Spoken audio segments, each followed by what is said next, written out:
Hello, grade 9. How are you? Good? Okay. So, today we will discuss next chapter of your class. The name of the chapter is Diversity in Living Organism. So, let's start. Biodiversity. Each organism in this world, whether it is a plant or an animal or a microorganism, all are unique, and this uniqueness of individual that form on the basis of diversity among the living organism. Now, what is biodiversity? Biodiversity refers to the diverse or varied form of living organism which differ from one another in external appearance, size, color, pattern, internal structure, nutrition, behavior, and habitats. Okay, now taxonomy. So, what is taxonomy? Taxonomy is a biological science which deals with identification of organism. That means taxonomy help us to identify any organism.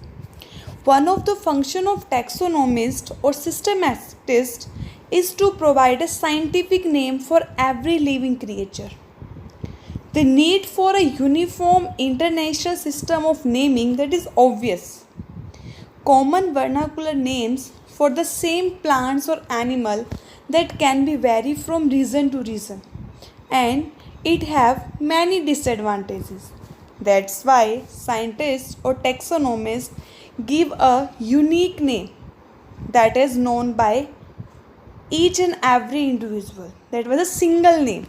That name is known as the scientific name, that is same for all over the world. Now, what are the disadvantages of the common names? Name of the same organism that can be vary from region to region. I told you these names are not understood elsewhere.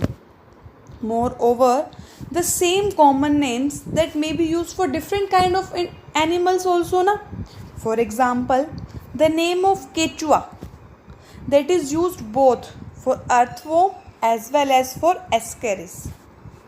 So the name may change and do not apply universally. That's why taxonomists prefer one common name. Okay. Now, nomenclature. In biology, every organism is given two proper names. First is the name of genus to which an organism belongs, and second, the name is the name of species to which it belongs. So, first name is shared with other member of its genus, but second name of the organism is specific, that is not shared with any other genus. This is scientific name that is guided by a set of the rules in the International Code of Bionomenclature. Now, advantages of scientific name. First, they are unique, obvious. Second, they are understood and followed all over the world. They are not changed easily. Fourth point is the scientific name provided are often descriptive and also indicate some important characteristic of the organism. For example, the scientific name of mango is Mangifera indica. So indica, that means it is an Indian species. Okay. Now, why scientific names are Latinized? Why we use Latin language for the scientific name? Because that Latin language is a dead language. Okay, that is fixed, that cannot be changed. That's why. So scientific name are usually written in the Latin language have hold all over from the times when scholars communicated in this tongue. It is precise, uniform and understandable to investigators throughout the world. A formal system of the Latin nomenclature that is used for the scientific name. Okay. Now, how to write scientific name? There are some rules that are proposed for naming. that are following. First, name should be given in the Latin language. That I told you why we use Latin language. Second, name of the genus begins with a capital letter. Third, name of the species that begins with the small letter. Next, the scientific name should be written in italics when printed and should be underlined separately when handwritten. Okay, such as the name of human is the Homo sapiens and for lion is the Panthera leo. Now, development of binomial nomenclature. It was first developed and used in naming plant and animals by the Linnaeus, Carl Linnaeus, in his book entitled Species Plantarum. And Linnaeus has been considered as the father of taxonomy, since he developed the binomial system of the nomenclature and a system of classification. Now, what is classification?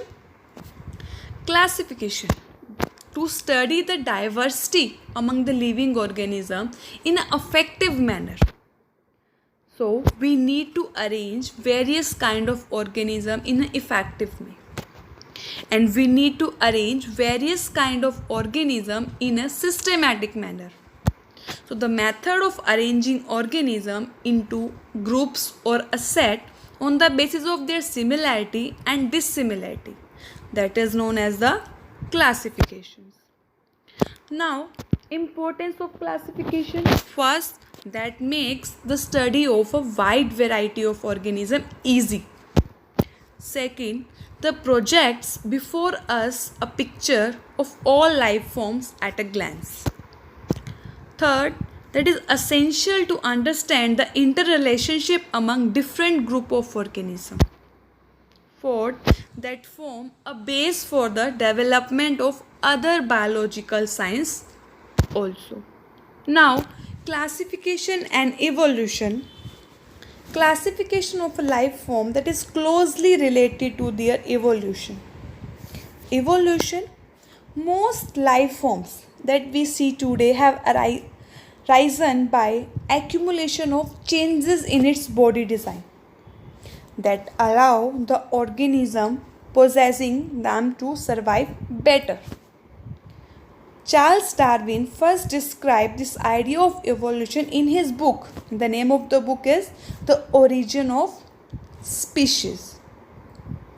Now, connection between the evolution and classification.